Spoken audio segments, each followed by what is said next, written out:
بسم الله الرحمن الرحيم الحمد لله نحمده ونستعينه ونستغفره ونعوذ بالله من شرور أنفسنا ومن سيئات أعمالنا من يهده الله فلا مضل له ومن يضلل فلا هادي له وأشهد أن لا إله إلا الله وحده لا شريك له وأشهد أن محمدا عبده ورسوله أما بعد فإن أحسن الكلام كلام الله وخير الهدى هدى محمد صلى الله عليه وسلم وإن شر الأمور محدثاتها وكل محدثة بدعة وكل بدعة ضلالة وكل ضلالة في النار. Today we begin the third of the 6 places in the Seerah that Shaikh al-Islam Muhammed Ibn Abdul Wahaab rahimahullah has included within this book, Sittat Muwadi' min al-Seerah, 6 places in the Seerah. So the third place in the Seerah, Shaykh al-Islam Muhammad Ibn Abdul Wahaab says al-Mawdi' Thalith, that the third place is the story of his reciting Surah Al-Najm in the presence of some of these mushrikeen. Right, so the Messenger alayhi salatu, this is a story which is narrated from Ibn Abbas and radiyallahu anhuma, and this is a story of when he was reciting Surah Al-Najm, that's the 53rd surah, in the presence of some of the mushrikeen. So as he was reciting and he reached a certain point in the surah, this is the point in which, this is the verses 19 to 20, in which there occurs أَفَرَأَيْتُمُ اللَّاتَ وَالْعُزَّى أَفَرَأَيْتُمُ اللَّاتَ وَالْعُزَّى. Here Allah is speaking, Allah is saying that, have you not seen, do you not consider Allat and Al-Uzza? And Allat and Al-Uzza, these are the names of 2 gods that the mushrikeen used to worship. So he reached this verse, and then what occurred was that Shaitan, he threw something into this recitation. Shaitan came along and he made, like he added to this, he made the Messenger alayhi salatu wasalam, or he either said, or actually Shaitan, it's not clear here whether Shaitan, he made it to appear as if this was said by the Messenger alayhi salatu wasalam, or whether the Messenger alayhi salatu wasalam said it himself. So it appears that the Shaitan threw these words into the speech of the Messenger alayhi salatu wasalam. So it originated from Shaitan, but the mushrikeen thought that the Messenger alayhi salatu wasalam said it. So these words that he threw, the meaning, it's just 2 phrases, the meaning of which is, or in Arabic, تِلْكَ الْغَرَانِيكُ الْعُلَى وَإِنَّ شِفَاءَتَهُنَّ لَتُرْتَجَى. The general meaning which is that those lofty, or those raised or lofty, this word al-Gharaniq literally means cranes. So it's assuming that it's giving it the meaning of referring to these gods as those which are raised and high, and verily their intercession is to be sought, is to be hoped in or desired. This is the meaning of this phrase, or these 2 phrases that was added into this recitation.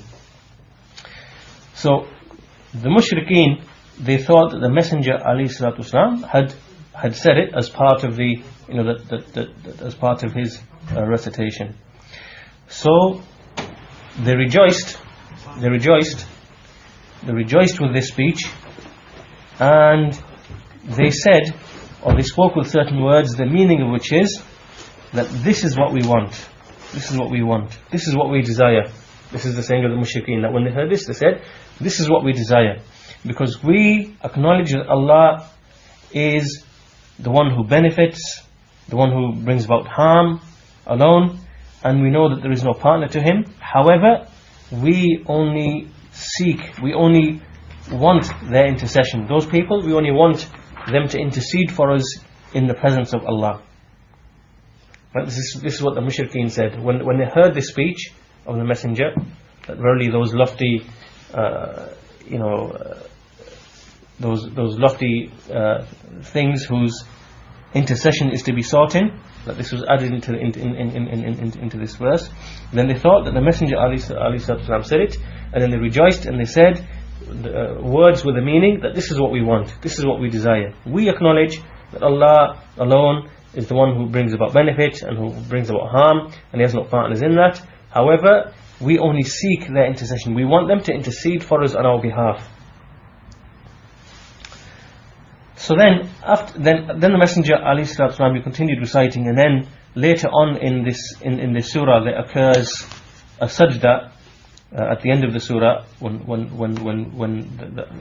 in the ayah fasjudu lillahi wa'budu, in the last ayah in the surah, or towards the end of the surah. Then the Messenger ﷺ, he made a prostration, and then they prostrated along with him. So the mushrikeen prostrated along with him.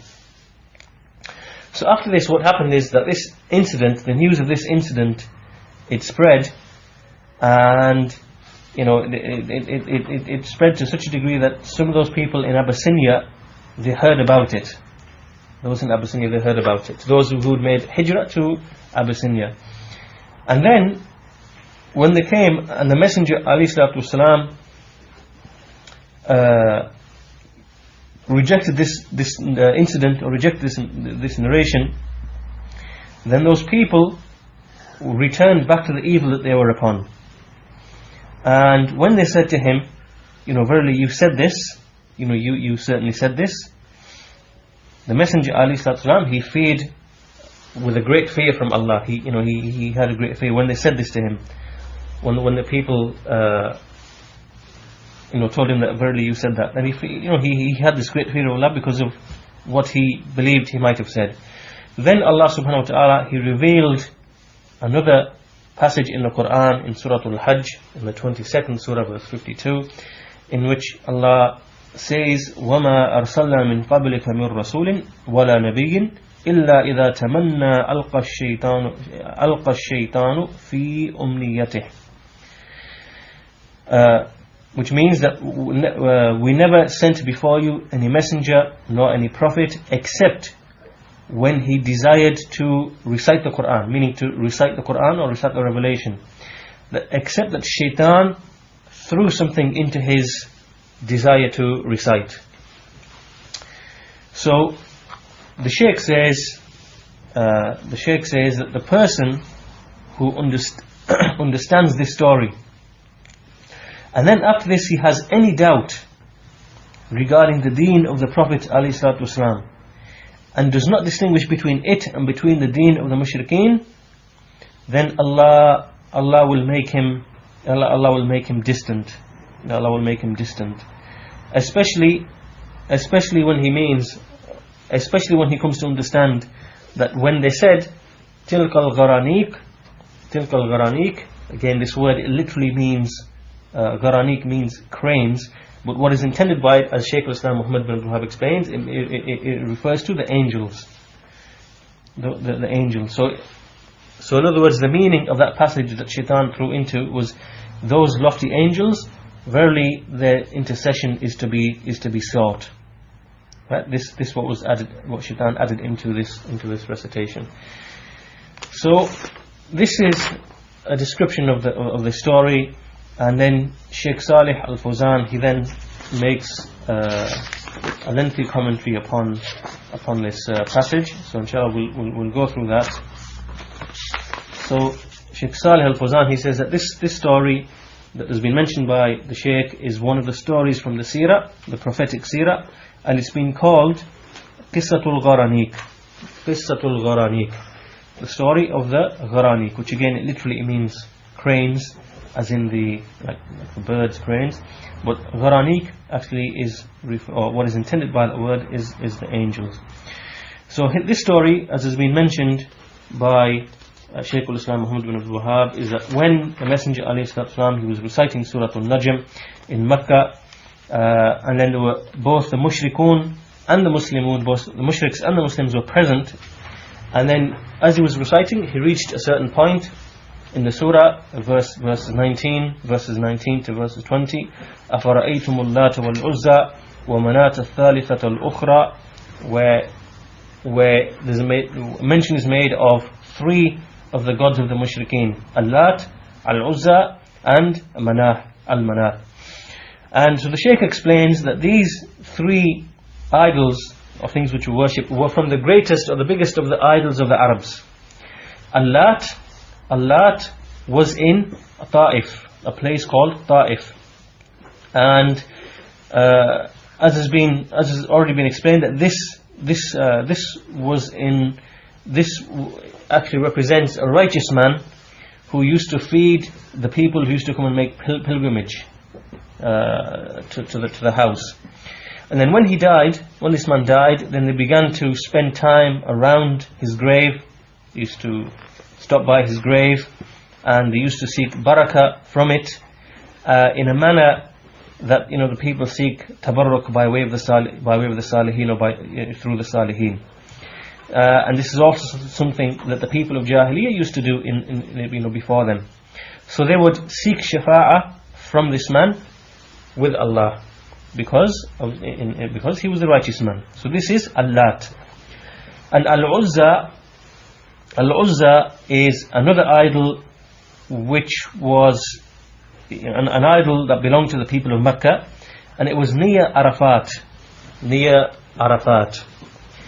And this Al-Uzza refers to some trees which contain they have like some buildings around them through which people seek barakah from. Through which people seek barakah from. And as for the third one, Manat, then again this is an idol which is between Mecca and Medina, but it's closer to Medina, and the Shaykh says it's near a mountain called Qadid, and it used to belong to the tribes called Aus and Al-Khazraj. Al-Aus and Al-Khazraj. And these tribes, when they used to intend to make pilgrimage, they would assume the ihram from where this idol was located. They would assume the ihram from where this idol was located as a means of veneration and glorification of this idol. And then Allah says, so Allah in this ayah, when Allah says أَفَرَأَيْتُمُ اللَّاتَ وَالْعُزَّى وَمَنَاةَ الثَّالِثَةَ الْأُخْرَى, so, have you not seen Al-Lat and Al-Uzza and Manat, which is the other third one? Then what is intended by this verse, what Allah is saying by this verse is, tell me about these idols, inform me about these idols. Have they brought about any benefit for you? Do they benefit you and do they harm you?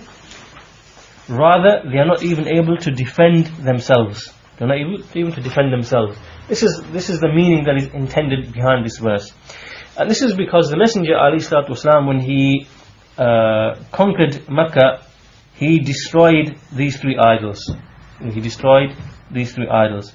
if these idols had been gods, worthy of worship, then they would have been able to defend themselves and repel this harm from themselves. However, Allah here in this verse, Allah by way of these verses, when He says أَفَرَأَيْتُمُ اللَّاتَ وَالْعُزَّى وَمَنَاةَ الثَّالِثَةَ الْأُخْرَى, and mentioning these three gods and asking people to consider them and reflect upon them, by way of this verse or these verses, Allah is in effect rebuking and criticizing the mushrikeen, rebuking them, because those who became attached to these idols which cannot bring about benefit or which cannot bring about any harm by themselves.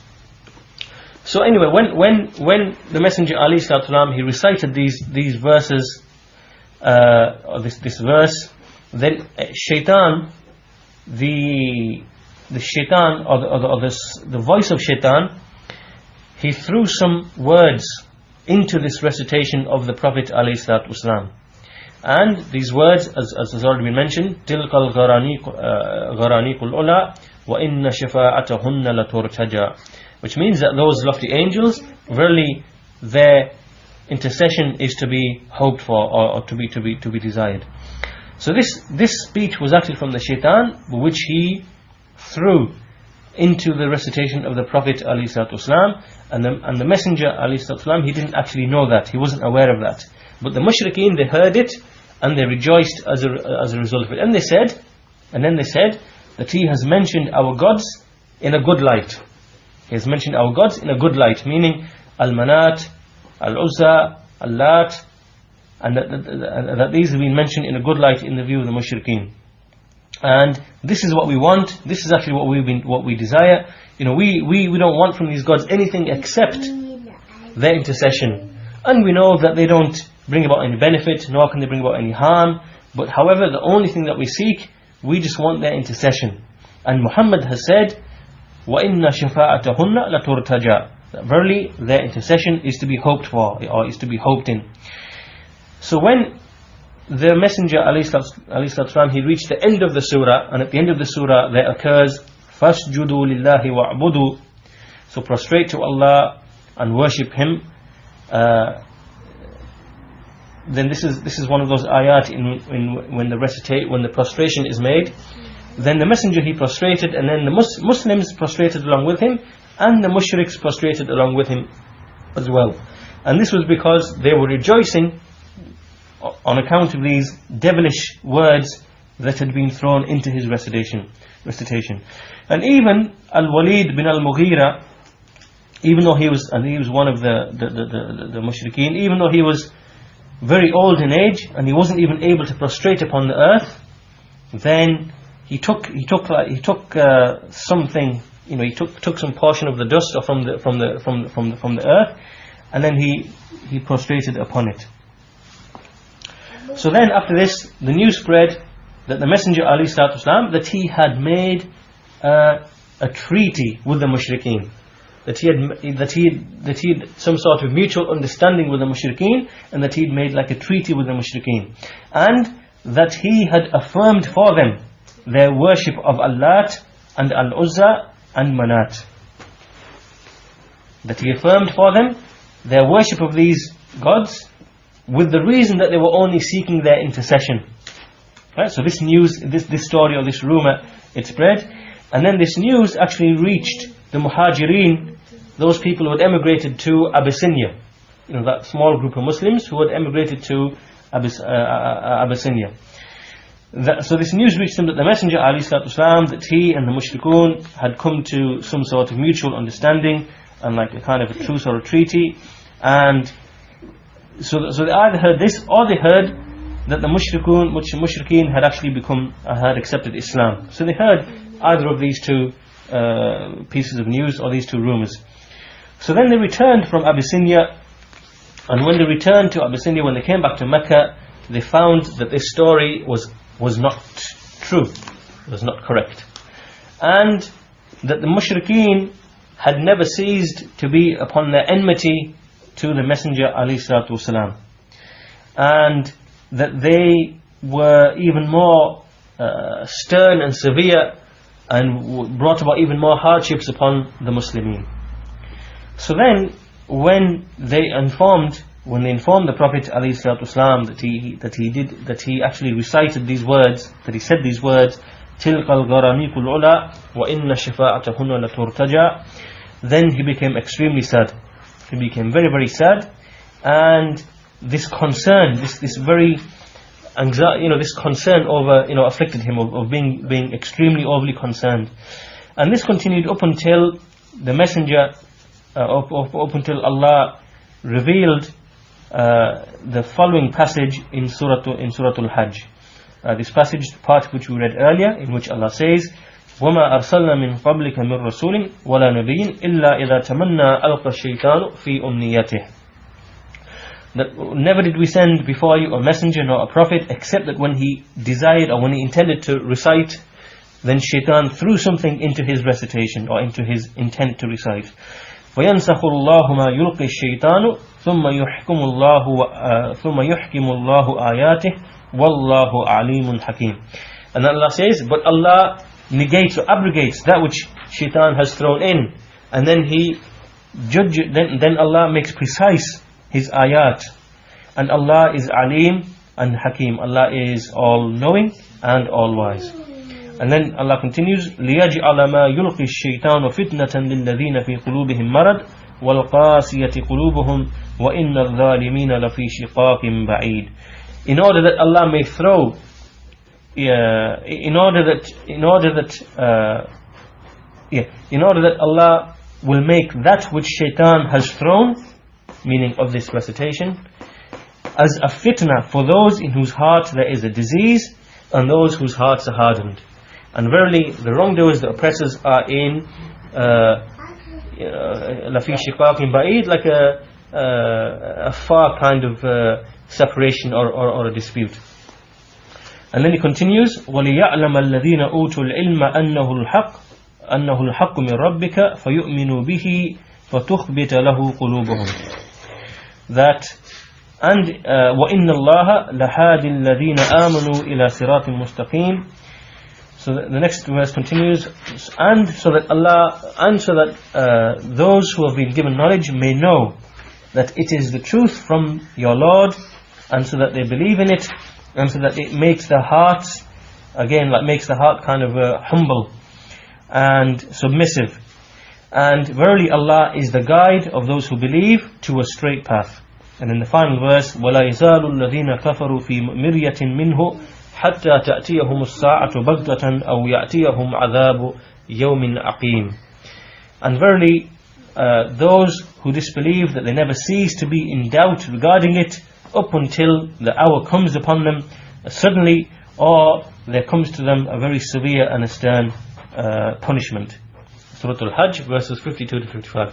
So in the whole of this passage, Allah has basically nullified what was thrown by shaitan into the recitation of the Messenger sallallahu alaihi wasallam, and he abrogated it, meaning he put an end to it, and he affirmed the actual verses which he revealed in criticism of those idols and of worshipping them, meaning those verses in which Allah says أَفَرَأَيْتُمُ اللَّاتَ وَالْعُزَّى وَمَنَاةَ الثَّالِثَةُ الْأُخْرَى. So Allah established that passage and affirmed that passage. So this is the essence of the story, and the Shaykh says that this story has been narrated by Ibn Abbas radiyallahu anhuma with a connected chain, and it's also been narrated by some of the tabi'een with chains of narration which are mursala, which means there is a break in that chain. And some of the scholars have rejected this narration, and amongst them are the likes of Ibn Kathir, and they said that this narration has not been reported except by way of these broken chains, these chains which are munqati' and mursal. And some of these scholars have spoken against or upon these chains of narration. And then the Shaykh says, however, Al-Hafidh ibn Hajar, the Shaykh just says, Al-Hafidh ibn Hajar al-Asqalani, in his book Fathul Bari, he has a different view, and he says that this story has come from different chains of narration which are different from each other, and they are from different sources, and so therefore as a result they mutually support each other and they give strength to each other. And this is the meaning of the words of Al-Hafidh ibn Hajar. So anyhow, the Shaykh continues, Shaykh Salih al-Fawzaan, and he says that the intent of the Shaykh, meaning Shaykh al-Islam Muhammed Ibn Abdul Wahaab, in narrating this story, now what is the actual point that is being made in this story? The intent here is that the mushrikun, when they heard the messenger say what he said and they rejoiced, then they made a remark, they made a statement, and they said that we do not worship these idols upon a belief that they create and that they provide and that they bring about benefit or that they can bring about harm, but rather we only worship them in order to seek intercession, i.e. so that they intercede on our behalf with Allah subhanahu wa ta'ala. Right? So this is what the mushrikeen actually said in this story when the messenger said what shaitan threw into his speech. So then Allah subhanahu wa ta'ala, he negated this, he falsified this, and he nullified this, and he affirmed the Quran upon that which it already was upon, of again negating and nullifying this type of worship. And likewise Allah negated and nullified what shaitan had thrown into the recitation of the Prophet ﷺ, and he comforted his Prophet ﷺ, and he removed from him the sadness, that sadness, the extreme sadness that the messenger fell into, because when he was told that he did recite those, or that he did say those words, and Allah comforted His messenger and informed him that this type of thing also occurred with those messengers who came before you. Just like He mentioned in that verse, وَمَا أَرْسَلْنَا مِن قَبْلِكَ مِن رَسُولٍ وَلَا نَبِيٍّ إِلَّا إِذَا تَمَنَّى. No, we did not send any messenger or prophet before you, except that when he recited, when he wanted to recite. And then the Shaykh explains that in this ayah there's a word that Allah uses, tamanna, illa idha tamanna. The word tamanna literally means to wish or to desire. However, the Shaykh explains that what is actually meant by tamanna here, it means at-tilawa, it means to recite. It actually means to recite in the context of this verse. This is Surah Al-Hajj, Surah 22, verse 52. And the reason for this, or the Shaykh explains that in another verse in the Quran, Allah says, وَمِنْهُمْ أُمِّيُّونَ لَا يَعْلَمُونَ الْكِتَابَ إِلَّا أَمَانِي. The meaning which is that amongst them are ummiyun, those who cannot read or write. They do not know anything from the book except amani. Except amani. The word amani. What this means is that they do not know anything of the book except just to recite it. All they know is the recitation, but they don't know the meanings. They know the tilawa, but they don't know the ma'ani. They don't know the meanings. And so in other words, what the Shaykh is saying here is that the word amani, or this root where this comes from, it refers to tilawa. And this last ayah that we read was in Surah Al-Baqarah, verse 78. And then the Shaykh brings another example from some poetry regarding Uthman radiallahu anhu, just before when he was murdered by the Khawarij. And in this poetry it reads, Tamanna kitab Allahi awwala laylihi. Tamanna kitab Allahi awwala laylihi. Which means that, and this is in reference to the night in which he was murdered. And what this piece of poetry means that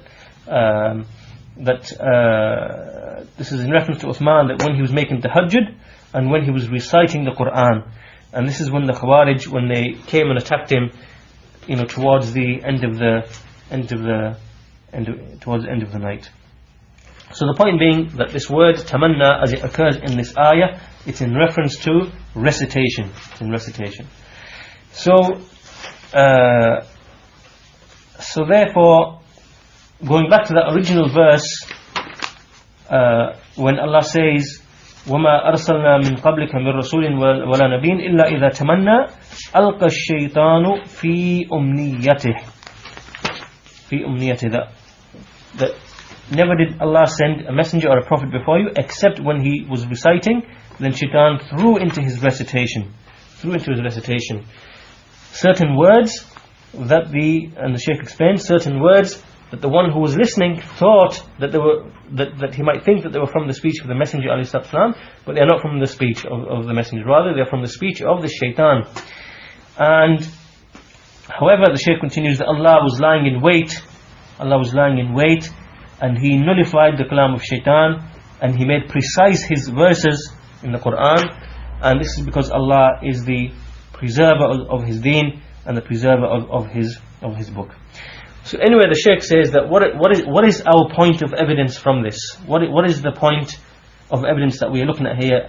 And that is that the mushrikeen, that they rejoiced when they thought that the Messenger ﷺ agreed with them. They thought that he agreed with them. When they heard that speech, which they thought was from the Messenger ﷺ, rather it was from the Shaitan. When they heard that to seek intercession from the idols, that there's no harm in it. Rather, it's something to be hoped in. So when they heard this, thinking it to be the speech of the Messenger ﷺ, they rejoiced. And then Allah after that, He nullified this, and He explained that it's not permissible to worship other than Allah, irrespective of what the reason is, irrespective of what the person's intent is. The qasd behind it is irrelevant. Whether this is to seek intercession, or whether it is to seek other than intercession, then it is batil to worship other than Allah. Rather, worship is the sole right of Allah, the Mighty and Majestic, and it's not permissible to worship other than Allah for any reason or for any intent whatsoever. And then the Shaykh brings a number of verses in the Quran in which Allah has explained, or in which Allah outlines some of the intentions of the mushrikeen in worshipping these idols. So he says in the first ayah, وَيَعْبُدُونَ مِن دُونِ اللَّهِ مَا لَا يُضُرُّهُمْ وَلَا يَنْفَعُهُمْ وَيَقُولُونَ هَؤُلَاءِ شُفَعَاؤُنَا عِنْدَ اللَّهِ, that they worship besides Allah that which does not harm them nor bring about benefit, and they say these are our intercessors with Allah. So this explains one of their reasons or their intentions, in other words, to seek intercession. Surah Yunus, Surah 10, verse 18. And another verse, وَالَّذِينَ اتَّخَذُوا مِن دُونِهِ أَوْلِيَاءَ مَا نَعْبُدُهُمْ إِلَّا لِيُقَرِّبُونَا إِلَى اللَّهِ زُلْفَى, that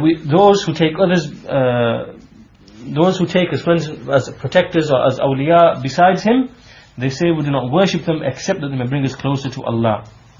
Surah Zumar, Surah 39, verse 3.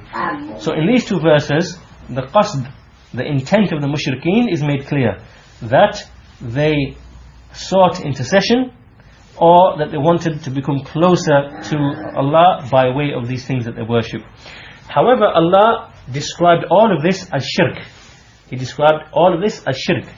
So this shows it doesn't matter what the intent is behind this worship. Allah described it as all as shirk. And whatever was said by the Messenger ﷺ by way of these statements, which occurred in this story, then rather that was said by shaitan. That was actually said by shaitan. But this was the reason for this, why this occurred, was from the angle of like a test and a trial, in order to distinguish between the khabith, that which is filthy and impure, from the tayyib, that which is good and wholesome. In other words, in order to distinguish between the people. And then Allah subhanahu wa ta'ala, He put an end to this trial, He put an end to this fitna, and He made the truth to remain. And sometimes this can occur with the messengers. This has actually occurred. Some similar events have occurred with the messengers before Muhammad alayhi salatu wasalam, and so the likes of this has happened before the messenger alayhi salatu wasalam, with messengers before him. So what is this an evidence? What does this show? This is an evidence for the falsehood of the belief that is held by the worshippers of the graves and other than them. Right? It shows the falsehood of the worshippers of the graves and other than them. Those people who worship the graves and they say that we know that they cannot bring about any harm or bring about any benefit, and we know that they don't create and nor do they provide, but rather they are just righteous people, and we seek close to Allah, we seek them as intermediaries between ourselves and Allah, and we seek their intercession. And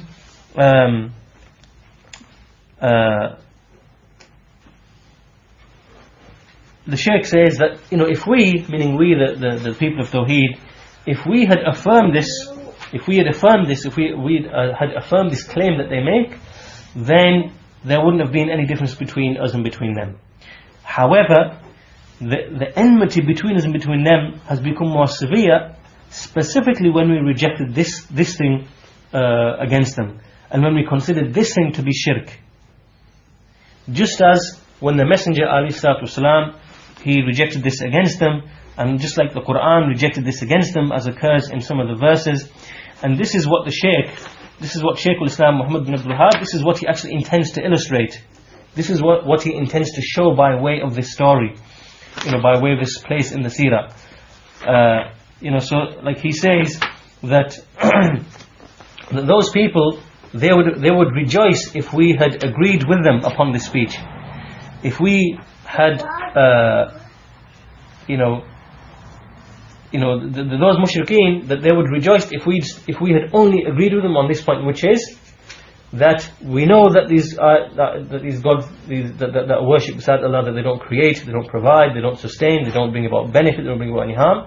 We know that, but we only seek the intercession, and we only desire and seek the intercession. If we had agreed with these people on that point, then they would have rejoiced. However, the only reason why there is enmity and hatred between the people of Tawheed and the Mushrikeen is specifically because of our rejection of this specific point. Meaning, naming this seeking of intercession to be shirk, naming this seeking of intermediaries to be shirk, and declaring it to be batil and declaring it to be falsehood. It's only specifically because of that there's enmity between us and between the Mushrikeen. And that's the end of the third place in the seerah. And inshallah, I think we'll just stop there for this lesson, and we'll continue with the fourth one, inshallah, in the next lesson. Now, inshallah, we'll stop there then, inshallah. No, ma fi. Jazakallah khair.